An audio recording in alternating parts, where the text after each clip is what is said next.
Hello everyone, we will be discussing the hemodynamics of cardiac pacing. So the main function of a pacemaker is correction of bradycardia. Whenever a patient has an AV block or a sinus nodal disease, sudden bradycardia develops which leads to decrease in the cardiac output. The decrease in the cardiac output leads to decrease in cerebral perfusion which leads to presyncope, syncope and other symptoms. So cardiac output is determined by the heart rate and stroke volume. Any decrease in the heart rate will cause decrease in the cardiac output. So cardiac pacing corrects symptomatic bradycardia. It is currently the only effective treatment that can prevent death or syncope caused by ventricular asystole. Increase in the heart rate increases the blood pressure and the cardiac output.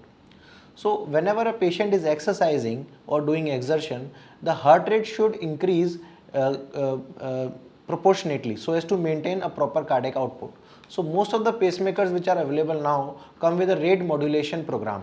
So with a VVI pacemaker, the ventricular pacing rate remains constant. However, with a VVIR pacemaker, the ventricular pacing rate increases when the workload increases.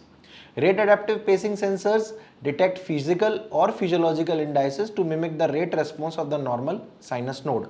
There are a number of rate adaptive pacing sensors available, which include activity sensors, accelerometers and minute ventilation sensors. So indicators of rate adaptive pacing. There are mainly two types of indicators, broadly classified as non-physiologic and physiologic. The physiological sensors include activity of vibration sensors and acceleration. The physiological sensors are non-cardiac parameters, indirect metabolic, which measure minute ventilation. Other ones are measure the cardiac parameters like the QT interval. So the main two types of sensors which are used in rate adaptive pacing are accelerometer and minute ventilation sensor. The mechanism of accelerometer is deformation of an attached piezoelectric or a piezoresistive material. The advantage is good speed of response. However, there are a few disadvantages like it is affected by environmental vibration, limited proportionality to exercise with prolonged activity but with constant velocity. Non-movement based exertion like febrile illness not detected by the accelerometer. So what happens is that there is a piezoelectric crystal which is located in the PG. So whenever there is motion, the piezoelectric crystal moves and the heart rate increases in proportion. Another type of sensors are the minute ventilation sensors, which work by the mechanism of change in transthoracic impedance. Advantage of minute ventilation sensor is that they have good proportionality to exercise. However, they too have disadvantages like they are affected by electromagnetic interference, inappropriate activation with cuffing or upper extremity movement, affected by voluntary hyperventilation.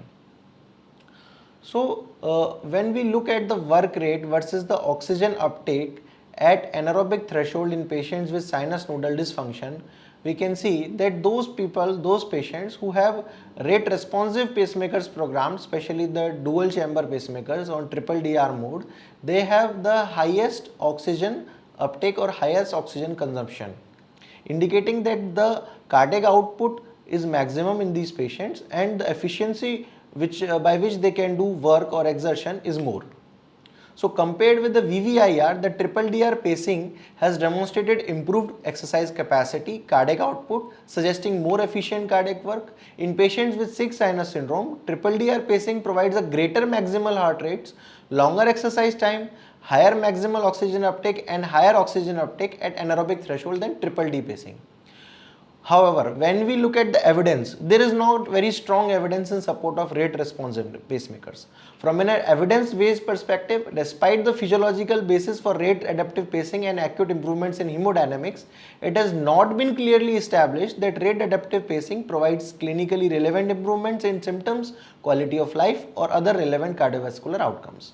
So there has been one trial called the ADAPT trial, which found no significant improvement in the quality of life in patients who were assigned to rate modulated compared with fixed rate pacemakers, that is triple DR versus triple D.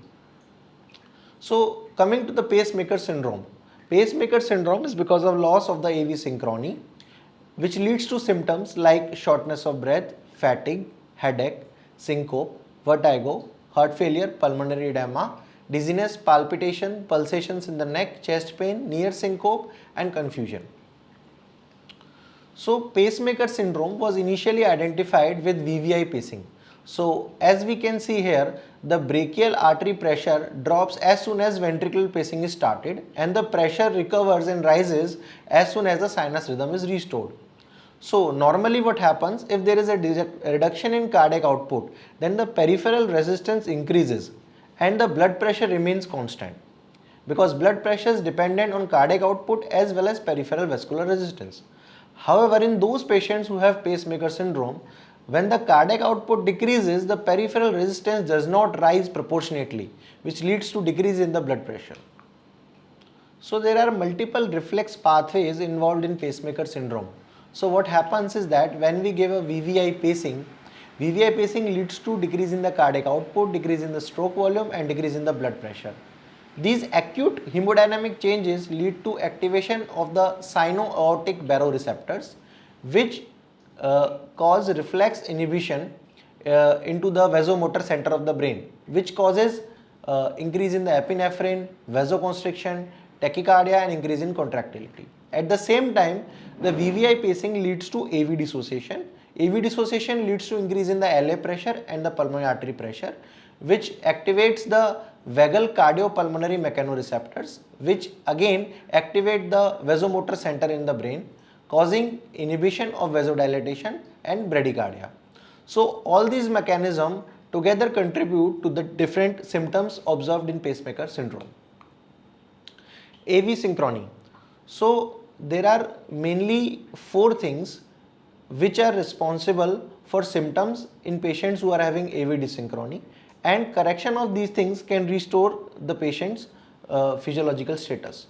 Coming to the first point, AV synchrony maximizes ventricular preload and therefore it increases the contractility. So according to the Frank-Starling law, more is the preload, more will be the cardiac output.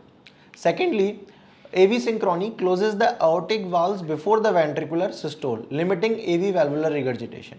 So if there is AV dysynchrony like in a VVI pacemaker or in a patient with CHB, the AV valves will continue to be open when the ventricle systole is happening. So that will lead to systolic MR, which can cause symptoms. Third, AV synchrony maintains a low mean atrial pressure, thus facilitating venous return and decreasing symptoms of pulmonary venous hypertension. It also regulates the autonomic and neurohormonal reflexes involving atrial pressure and volume.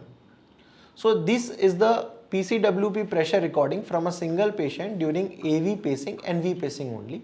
As we can see that when the patient is receiving AV synchronous pacing, the pulmonary capillary wedge pressures do not rise much and the mean PCWP remains in the range of 4 to 8 mm of Hg. However, when there is only V pacing, that is there is AV dysynchrony, there are large variation in the PCWP with intermittent rise in PCWP up to even 15 mm of Hg, clinically which can be seen as a Canon A wave.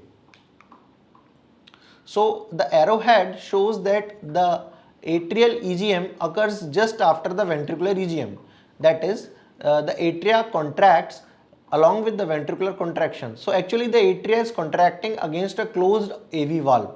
This leads to increase in the PCWP. Another cath tracing which we can see is in a patient who is having a ventricular pacing with 1:1 VA conduction, and the right side we can see ventricular pacing with 2:1 VA conduction. So what we can observe is that whenever there is VA conduction, the atria has to contract against a closed aortic valve, across a closed AV valve. So it leads to increase in the PCWP and the RA pressures. So in this Doppler tracing of a patient who is having clinical pacemaker syndrome, we can see what hemodynamic changes occur before and after upgrading the patient to a dual chamber pacemaker. In the A or the above image, we can see that the pulmonary venous flow return is increased during during systole. After programming to triple D mode, we can see that the atrial reversal of flow is significantly decreased. So initially the atrial reversal of flow in the pulmonary vein is great when the patient is having VVI pacemaker and AV dysynchrony. However, when the synchrony is maintained, the reversal is decreased. So another detrimental effect of pacemaker syndrome is AV valve regurgitation. So when the P wave is not followed by an appropriately timed QRS, that is the PR interval is very long, so what happens is that the atrial contraction is not followed by an adequately timed ventricular contraction. So ventricular pressure rises above the atria, which leads to a creation of a VA pressure gradient during diastole, which leads to diastolic MR. So the presence of diastolic MR highlights the importance of adequately timed AV synchrony for optimal diastolic filling of the ventricle. When the P wave is followed by a QRS immediately, what happens is that the ventricular contraction occurs when the AV valves are still open, which leads to systolic MR. So in this Doppler tracing, we can see both the diastolic as well as the systolic MR. So what is happening is that when the P wave is not followed by a QRS, there is a atrial emptying into the ventricle, which raises the ventricular pressure, which leads to creation of a VA gradient, which leads to diastolic regurgitation. However, in the second beat, we can see that the P wave is immediately followed by the QRS without an appropriate PR interval, which leads to shortening of the atrial kick filling. This leads to atrial contraction along with the ventricular contraction, both occurring simultaneously. That is, the atria is contracting and the ventricle is contracting, the AV valves are open, which leads to systolic regurgitation. So both diastolic as well as systolic regurgitations contribute to symptoms in a patient who is having inappropriately timed AV delay. So there is one study by Berglund et al. In which they studied reversibility of mitral regurgitation after upgrading to dual chamber pacemaker from a single chamber pacemaker. So what they found is that majority of patients, that is 67% with signs and symptoms of pacemaker syndrome during ventricular pacing with retrograde conduction had significant MR documented. Strikingly, the MR disappeared in these patients after programming to triple D mode. So this is one of the echocardiography of a patient who was taken in this study. The above image shows there is only mild MR once the AV synchrony is restored. However, the lower image shows that when there was no AV synchrony, there was moderate to severe MR. This hemodynamic trace shows three different patterns. The first, which occurs during apacing, second, which occurs during AV synchronized pacing, and the third, which occurs only during ventricular pacing. So what we can observe is that the pressures taken in the femoral artery are much lower when only ventricle is paced as compared to when the atria or AV both are paced. This cath recording again shows the radial artery pressures from a patient during RV pacing at 80 per minute during normal sinus rhythm. So whenever the patient has normal sinus rhythm, the arterial pressures are high. However, whenever there is only ventricular pacing or VVI pacing, the arterial pressure falls. This again is explainable because of the loss of AV synchrony, reduction in preload, and hence reduction in cardiac output. So this Doppler trace belongs to a patient who has been implanted a VVI pacemaker, and he has come to the OPD with a complaint of palpitations and symptoms of low cardiac output like fatigue and dyspnea on exertion. So what has been done is that a marker has been placed at the LVOT, and we are seeing the LVOT VTI. So what we can see that there is a beat to beat fluctuation in the stroke volume, and there is a waxing and waning coincidental AV synchrony, which clearly demonstrate that there will be a benefit from restoring AV synchrony. So in this case, the pacemaker is functioning fine, but because of AV dysynchrony, the patient is having symptoms. And after restoring the AV synchrony, that is by upgrading the pacemaker to dual chamber, the patient's symptoms were relieved. Hemodynamic benefits of AV synchrony and rate modulation. So far we have studied that rate modulation and AV synchrony both lead to symptom benefit. But in which situations? So when the patient is at rest, at that time it is the AV synchrony which is the prominent feature. However, when the patient is doing exercise or he is doing exertion, at that time rate modulation is of paramount importance. So percentage increase in the cardiac output is more by AV synchrony when the patient is at rest. However, when the patient is doing exertion, it is the rate responsiveness of the pacemaker which maintains the effective cardiac output. So many a times patients who are given dual chamber pacemakers, they also come and say that doctor, I have been given a dual chamber pacemaker but still I am not feeling well. So is it that pacemaker syndrome is confined to patients who are having single chamber pacemaker? The answer is no. So pacemaker syndrome can occur even in patients who are having dual chamber pacemaker, the mechanism of which is demonstrated here. So what happens is that whenever the electrical activation of the right atria starts, the mechanical activation follows. So first is the electrical activation of the RA, followed by the mechanical activation of the RA, which is followed by the electrical activation of the LA and the mechanical activation of the LA. So there is a term called mechanical AV delay. The term mechanical AV delay refers to the gap between the mechanical activation of LA and the mechanical activation of RV and LV. So if this mechanical AV delay is more, if it becomes too short, the pacemaker syndrome may develop. What is the effect of pacing site and mode on cardiac index? So many a times when we are implanting pacemaker, we are left with some choice. Should we implant the RV lead at the RVOT, at the mid septum, or at the apex? So there has been one study by Gold et al. In which the effect of pacing site and mode on cardiac index has been measured. So measurements during pacing at fixed rate were compared in each patient. Pacing was performed in AAI, VVI and triple D modes from RV apex or outflow tract. So what we can see from this bar graph is that the cardiac index is maximum when the patient is paced from the RVOT as compared to RV apex, both in the VVI as well as the dual chamber mode. Now looking at the timing cycles, see, it is very important to understand the timing cycle so as to understand the working of a pacemaker. So this ECG represents the patient who is dependent for atrial as well as ventricular pacing. So what happens is that the VV delay is fixed. So for example, if we have set the lower rate at 60 per minute, the VV delay comes to 1000. Now if we set the AV delay to 200 millisecond, the VA delay will be VV minus AV, so it will be 800 millisecond.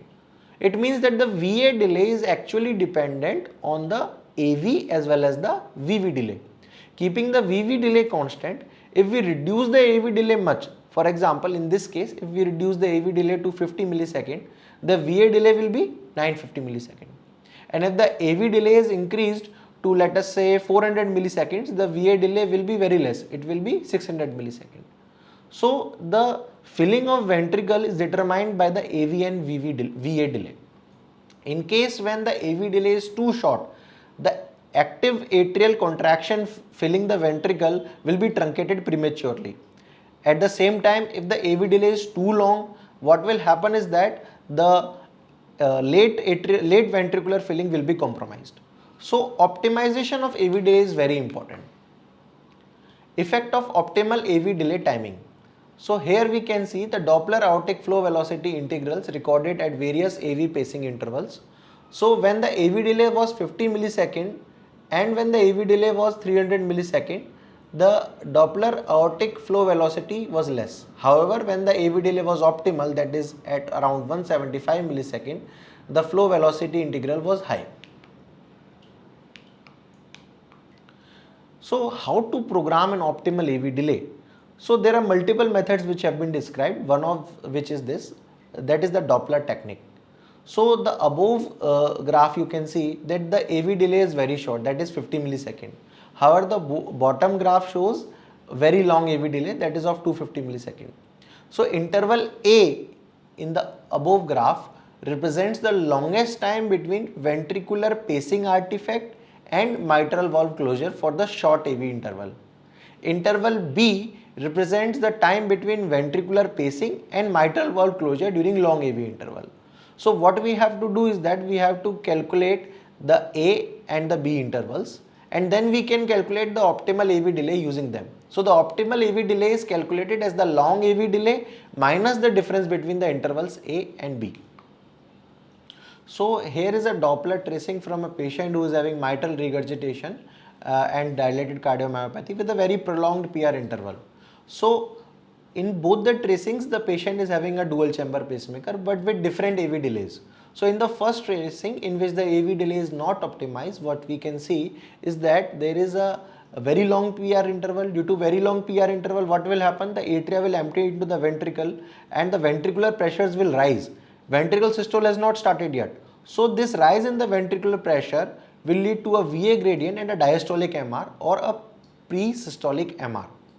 However, when the AV delay is shortened to 100 millisecond, which we can see in the right diagram. So when the AV delay is shortened to 100 millisecond and is optimized, what happens is that it eliminates the pre-systolic MR or the diastolic MR. It also shortens the total MR duration and increases the LV filling time. So far we have seen how single chamber pacemaker can be detrimental, how even a dual chamber pacemaker can be detrimental. Now let us see what is the detrimental effect of RV pacing. With long-term RV apical pacing, that is more than 90% ventricular pacing for acquired AV block in patients with normal ejection fraction without a previous history of AF, new onset AF develops in about 25% in about 8 years or earlier. So what I want to say is that in a patient in whom we are giving even a biventricular pacing, in whom we are giving a atrioventricular pacing, 25% of them may develop heart failure over next 8 years. And 7% of chronically paced children develop heart failure after an average of 8 years of RV pacing. So it means that even RV endocardial pacing can be detrimental. However, we cannot predict who will be having this LV dysfunction and RV failure and who will not be. So RV pacing has detrimental effect on LV activation. What happens is that whenever we do an RV pacing, there will be an LBBB. This LBBB will lead to delayed activation of the ventricle, left ventricle. This delayed activation of the left ventricle will in turn increase the pre-ejection interval. So this increase in the pre-ejection interval of the left ventricle will lead to interventricular desynchrony. This interventricular desynchrony in turn leads to decrease in the cardiac output, and over a period of time this can also lead to decrease in the LV ejection fraction. So here we can see what we call as LV pacing. So in this patient we are doing only LV pacing from a lead which is placed in the coronary sinus. And what we have done is that we have tried to fuse the intrinsic activation as well as the activation by the LV pacing lead. So what we can observe is that the aortic pressures and LV when the LV pacing is on are high, and after a 2-minute steady state they remain the same. The LV pressure volume loops which you can see here clearly show that those patients who receive biventricular pacing and those patients who receive LV pacing fused with intrinsic conduction, they have the best cardiac output, since the area under the dashed loop is highest for those who are receiving biventricular pacing or the LV only pacing. Another newer advance in pacing is his bundle pacing or the left bundle pacing. So there have been many studies. In this long-term follow-up study of 192 patients undergoing either his bundle pacing or RV pacing, there was a statistically significant reduction in the incidence of pacing-induced cardiomyopathy in patients who are having his bundle pacing. So what we should do? We should try to minimize the ventricular pacing, whether it is VVI or it is dual chamber pacing or it is any other modality of pacing. Intrinsic conduction is always the best. So chronic RV pacing is associated with ventricular dysfunction, heart failure and AF. Unnecessary RV pacing can lead to an increase in 8% risk of heart failure death per 10% increase in RV pacing. RV pacing is associated with 1% increase in the risk of AF for each 1% increase in cumulative RV pacing. Managed ventricular pacing reduces unnecessary RV pacing by 99%. So what is managed ventricular pacing? So managed ventricular pacing or MVP is a program which comes in now newer machines of pacemaker, in which intrinsic conduction is promoted by the machine. So what happens is that when we do an RV pacing, there is electrical desynchrony as well as a mechanical desynchrony. Abnormal ventricular activation patterns and conduction delays leads to electrical desynchrony, and abnormal contraction patterns and altered myocardial strain leads to mechanical desynchrony. Both electrical as well as mechanical desynchrony together contribute to LV and LA remodeling. LA remodeling leads to LA dilatation, increase in LA strain, LA fibrosis leading to AF. And LV remodeling leads to asymmetrical hypertrophy, ventricular dilatation, functional MR, decrease in ejection fraction, increase in filling pressure, increase in strain, fibrosis, and ultimately heart failure. So RV apical pacing leads to both heart failure as well as AF, and it should be minimized. How to minimize RV pacing? So there are different programs and different modalities available with different pacemaker companies. One is the dynamic AV interval prolongation. Second is atrioventricular mode switching. Different algorithms are present based on the different companies, which can switch between AAIR, ADIR and DDD when there is AV conduction block. MVP is more effective than AV hysteresis in reducing ventricular pacing. And what is AV hysteresis? AV hysteresis refers to adjustment in the AV interval in response to sensed event. So positive AV hysteresis is prolongation of the AV interval in response to ventricular sensed event.